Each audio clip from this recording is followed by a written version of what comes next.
The center of the operations is the computer. The computer is a MacBook Pro, and it's probably the most expensive piece of gear on this riser.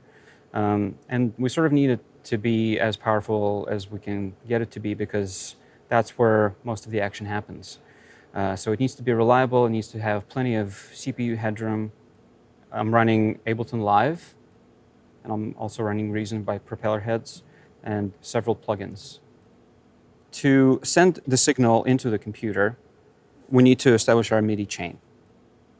So I'm a keyboard player. This is a keyboard controller that I use for most of what happens during the show. This is an Edirol PCR 500. It's just a controller, it doesn't generate any audio, and a controller to me is good for several things.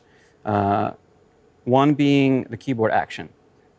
This one has solid, usable synth action, and that's really all I need for a show like this, where I'm not playing any piano. This show is all synthesizer and sampler sounds and effects and things like that. So a solid synth action is quite comfortable. Another good thing about a controller is buttons and faders and knobs. Those are always fun, and honestly, just the more the merrier. The thing about controllers with Ableton, and the thing about Ableton really, is that in Ableton, any controller can do whatever you tell it to do. And Ableton makes that exceptionally easy. So for example, I might use these four to switch between sounds in the middle of the song. I might use this one or this one to navigate to the next song.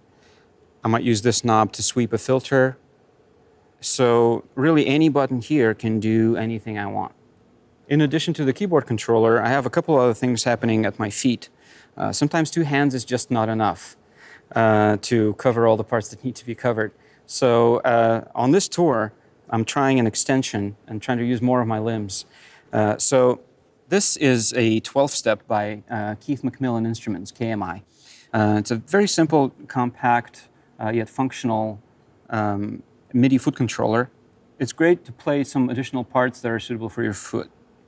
Moving on, very popular expression pedal by Roland, a Yamaha sustain pedal, and a very simple USB foot switch.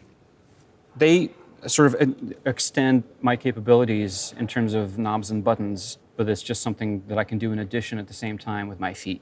So I can sweep a filter or even make a button toggle type switch with this expression pedal or control volume, obviously. Really any function. I use this pedal quite a lot, and it's incredibly helpful. This can accomplish some of the same things, maybe switch from one sound to another, or navigate to the next file even. Again, incredibly flexible. Nothing to it, really. All these components are readily available. None of it is somehow modified or custom made. So, very simple ingredients. This is what feeds MIDI signal into the computer from this riser. What then needs to happen is we process the MIDI in Ableton and make it bend to our will and make it generate audio, and then the audio has to go out to the house. So let's explore what goes on down here. So from these MIDI controllers, we arrive at this station here, where we have a USB hub.